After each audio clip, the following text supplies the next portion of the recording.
साल 2011 में एक तिब्बती लड़की अचानक एक जापानी निर्देशक के कैमरे के सामने आई। उस समय उसे यह बिल्कुल अंदाजा नहीं था कि यह आकस्मिक मुलाकात उसकी पूरी जिंदगी बदल देगी। उस लड़की, जापानी निर्देशक और एक अभिनेता के बीच 10 साल की दोस्ती ने लाखों लोगों के दिलों को छू लिया।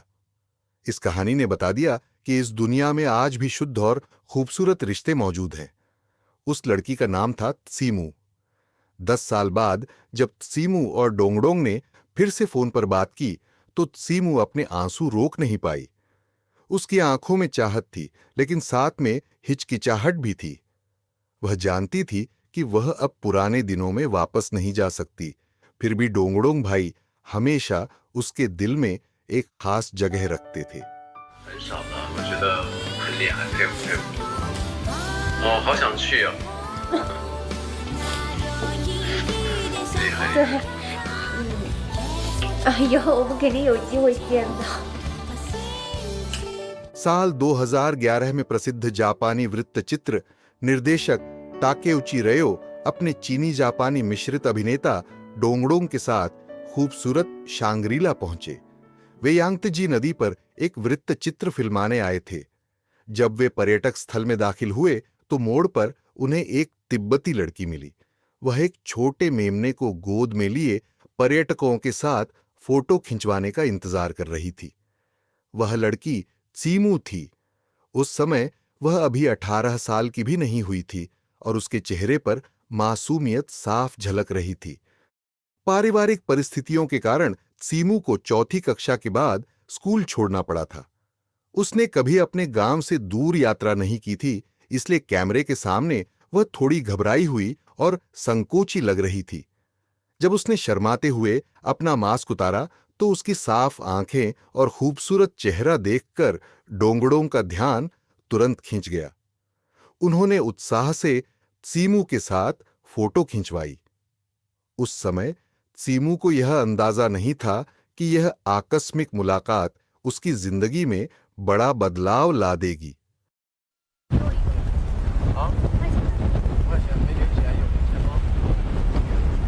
त्सीमू ने डोंगडोंग को बताया कि वह हर दिन सुबह 7 बजे से शाम 5 बजे तक पर्यटक स्थल के प्रवेश द्वार पर खड़ी रहती है।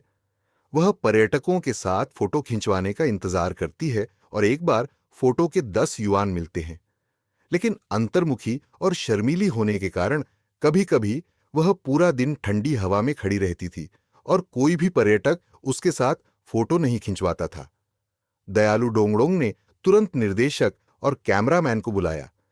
तीनों ने बारी-बारी से त्सीमू के साथ फोटो खिंचवाई, जिससे त्सीमू को एक बार में 30 युआन मिल गए।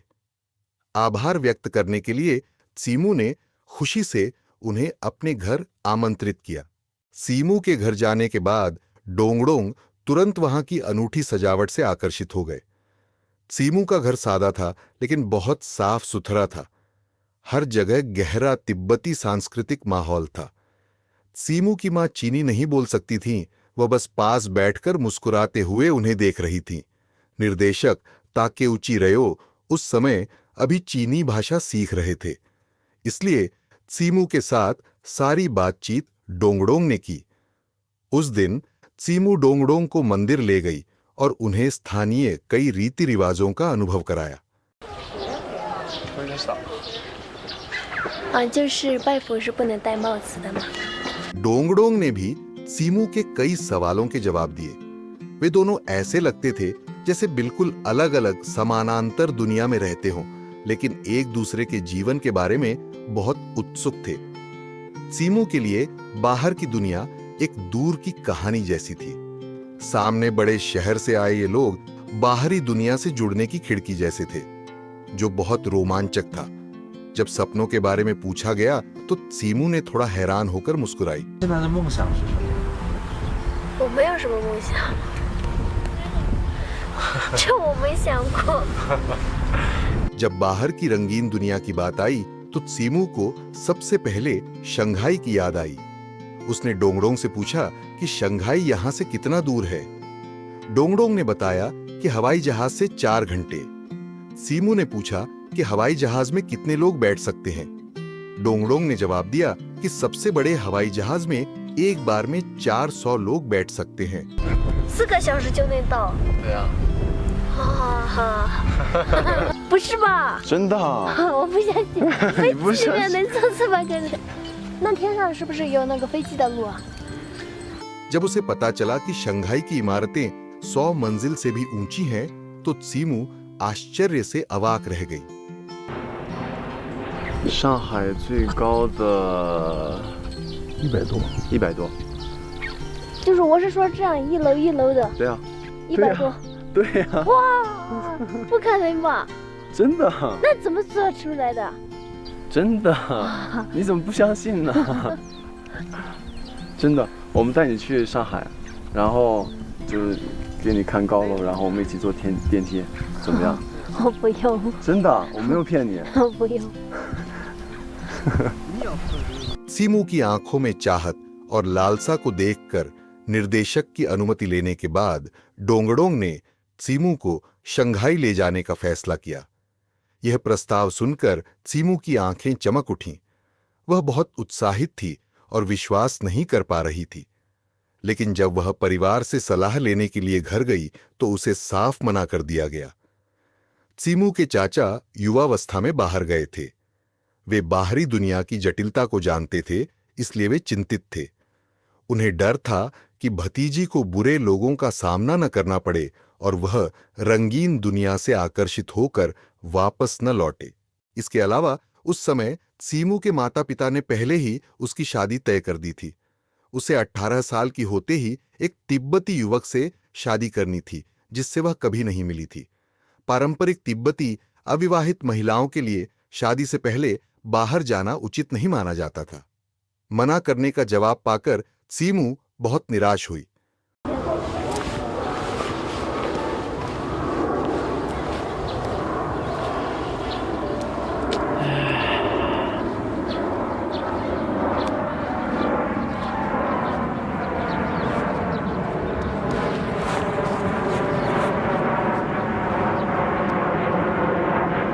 अगले दिन फिल्म टीम को रवाना होना था। घर के सामने विदाई देती त्सीमू की आंखें लाल थीं और आंसुओं से भरी हुई थीं।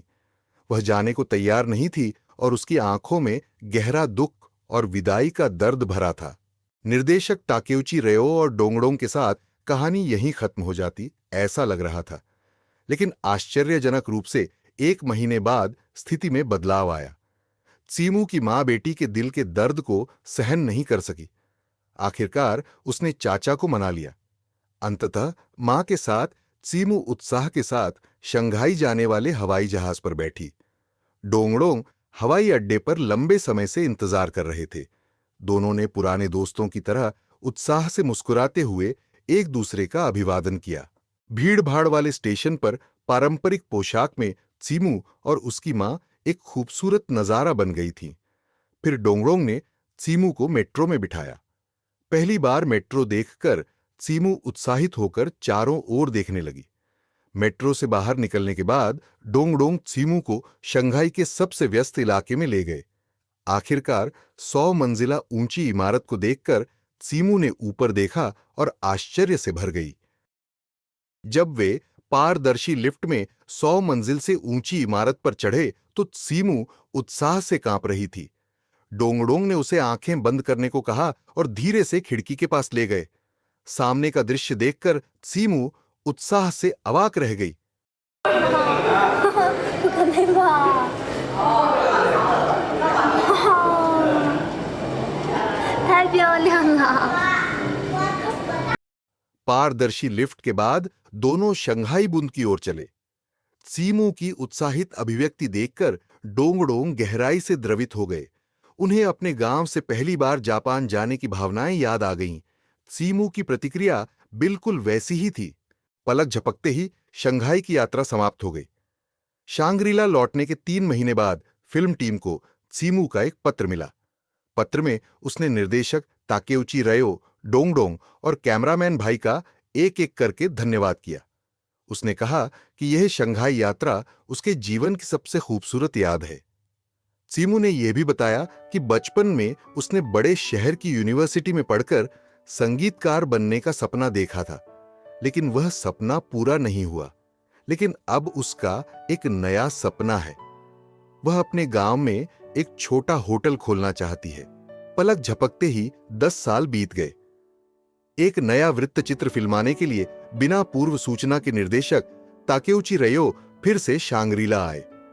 10 साल पहले की याद के सहारे उन्होंने वह गांव ढूंढ लिया जहां त्सीमू रहती थी। लेकिन उस समय का त्सीमू का घर गायब हो गया था। एक छोटी लड़की ने जिस दिशा की ओर इशारा किया, उसे देखकर निर्देशक तुरंत चौंक गए। वहां एक होटल खड़ा था जिसे उसका परिवार चला रहा था। त्सीमू ने पत्र में जिस सपने का जिक्र किया था, उसे याद करके निर्देशक को विश्वास नहीं हो रहा था। और भी दिल छू लेने वाली बात यह थी कि त्सीमू के होटल का नाम उस अंग्रेजी बोर्ड से लिया गया था जिसे उसने पहली बार शंघाई जाने पर देखा था। निर्देशक होटल में दाखिल हुए तो उन्हें लगा कि यह होटल निश्चित रूप से वही घर है जहां वे पहले गए थे। लेकिन बदलाव इतना बड़ा था कि वे अपनी आंखों पर विश्वास नहीं कर पा रहे थे। पूरा होटल बहुत खूबसूरती से नवीनीकृत किया गया था। पुरानी क्लासिक शैली को बनाए रखते हुए यह बहुत साफ सुथरा था और सांस्कृतिक और सौंदर्य आकर्षण से भरा था।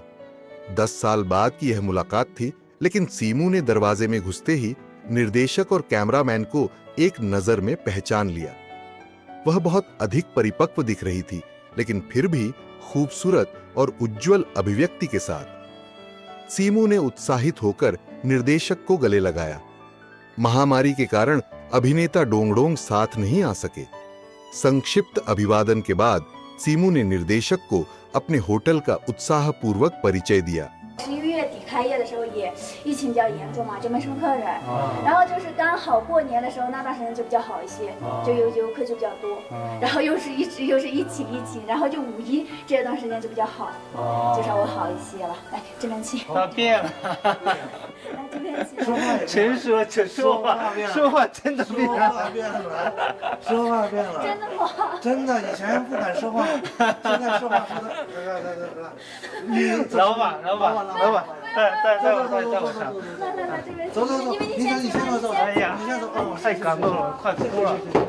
यह होटल पिछले साल ही खुला था। शंघाई यात्रा के बाद त्सीमू को होटल खोलने का विचार आया। उसके बाद के 10 सालों में उसने कई गेस्ट हाउस में काम किया और होटल प्रबंधन सीखा। पिछले साल आखिरकार उसने फैसला किया। उसने रिश्तेदारों और बैंक से पैसे उधार लेकर होटल खोला। जब निर्देशक को पता चला कि कमरों की सभी सजावट त्सीमू ने खुद डिजाइन की है, तो वे बहुत हैरान हुए। त्सीमू ने निर्देशक को यह भी बताया कि 10 साल पहले शंघाई यात्रा के माध्यम से उसे पहली बार पता चला था कि कमरों में निजी बाथरूम और फ्लोर हीटिंग हो सकता है। चतुर त्सीमू ने इन सभी विचारों को अपने होटल में लागू किया। स्थानीय तिब्बती विशेषताओं को बनाए रखते हुए उसने कई आधुनिक शहरी शैली शामिल की। इसलिए उसका होटल शांग्रीला में बहुत लोकप्रिय है। कभी की शर्मीली लड़की को अब सक्षम और परिपक्व होटल प्रबंधक के रूप में विकसित होते देखकर निर्देशक और कैमरामैन गहराई से द्रवित हुए। इस समय नीचे की मां ने आवाज सुनी। वे उत्साहित होकर जल्दी से सीढ़ियां चढ़कर स्वागत करने आईं। आश्चर्यजनक रूप से कुछ भी कहने से पहले ही मां उत्साह से रोने लगी। यह देखकर निर्देशक और कैमरामैन भाई की भी आंखें नम हो गईं। पूरे 10 सालों की इस दोस्ती ने सभी के दिलों में एक गहरी और खूबसूरत छाप छोड़ी थी। जब त्सीमू ने फिर से 17 साल की उम्र की तरह कैमरे के सामने छोटे मेमने को गोद में लिया, तो निर्देशक थोड़े भावुक हो गए। 10 सालों ने बहुत कुछ बदल दिया था। 对，他就说他永远都忘不了那个，就特别感谢你们上次。他就说他这一生中就是过过最舒服的日子，就是跟你们一起去上海的时候，他就是做梦都没想到可以跟你们一起去上海嘛，就我们一下子都没有想过。彼女たちにとって一生で一番の思い出。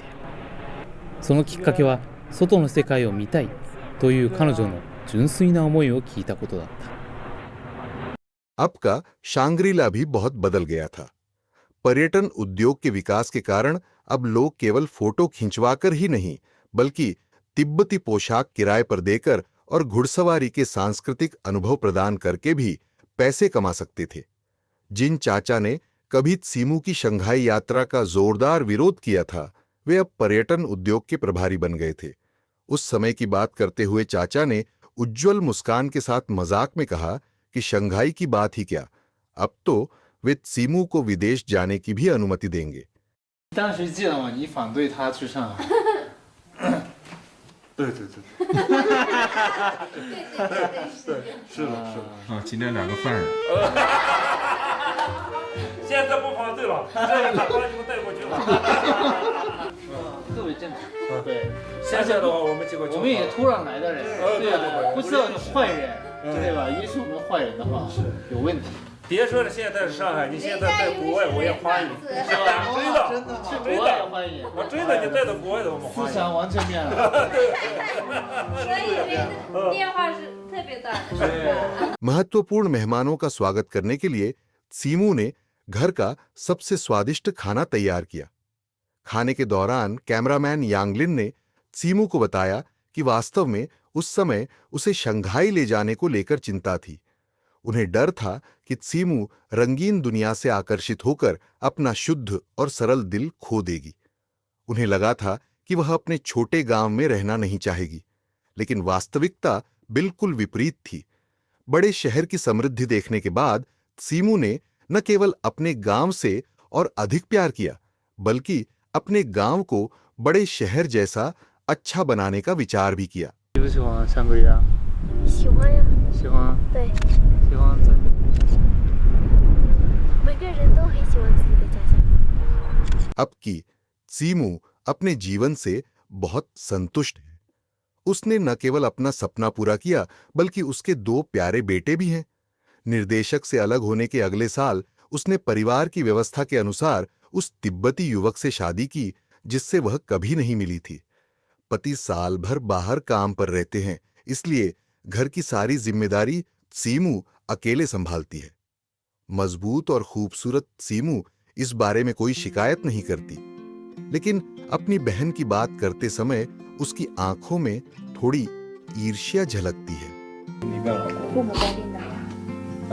父母，父母嗯，决定了。对对，哦。怎么决定的？就是父母打听的那种嘛，嗯。就是说那边好像有个小伙子，就给你找过来这样子。就定了。嗯。所以你结婚之前没见过吗？没见过。没见过。嗯。那如果长得丑的话怎么办？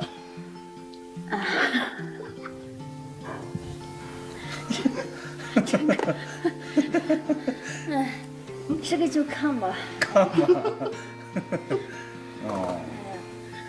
那你妹妹呢？妹妹也要，就是不能自己决定。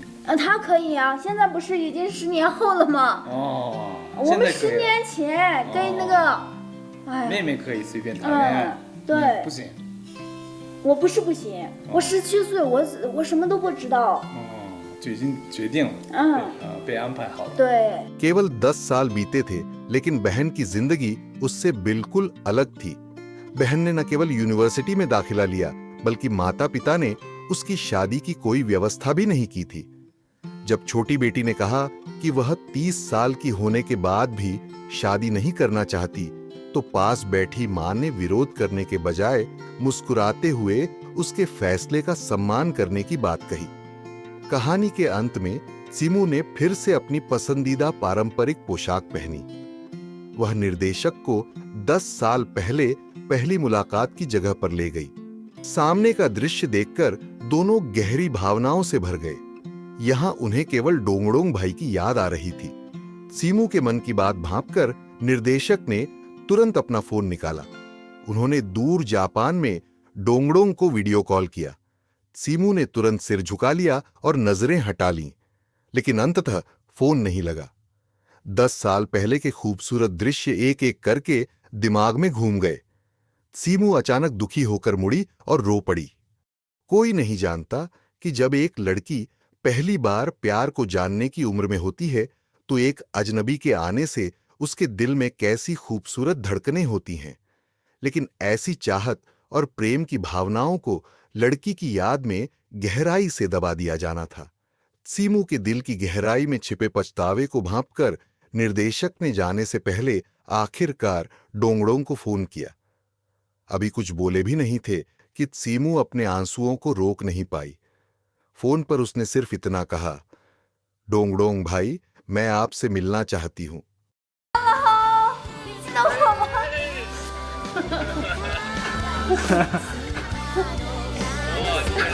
对啊，昨天。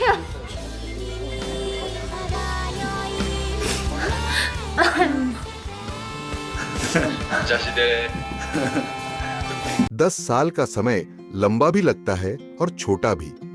यह एक इंसान को कुछ भी न जानने वाली मेमना गोद में लिए फोटो खिंचवाने का इंतजार करने वाली शर्मीली लड़की से परिपक्व, सक्षम और निर्णय लेने में सक्षम होटल प्रबंधक बनाने के लिए काफी समय है। सीमू की सबसे प्रेरणादायक बात यह है कि 10 साल पहले हो या 10 साल बाद, बाहर की बड़ी दुनिया देखी हो या नहीं, वह हमेशा अपने शुरुआती संकल्प पर कायम रही। उसकी सबसे मूल ईमानदारी और दयालुता, पारदर्शिता और स्वतंत्र भावना आज के समाज में बहुत कीमती और दुर्लभ लगती है।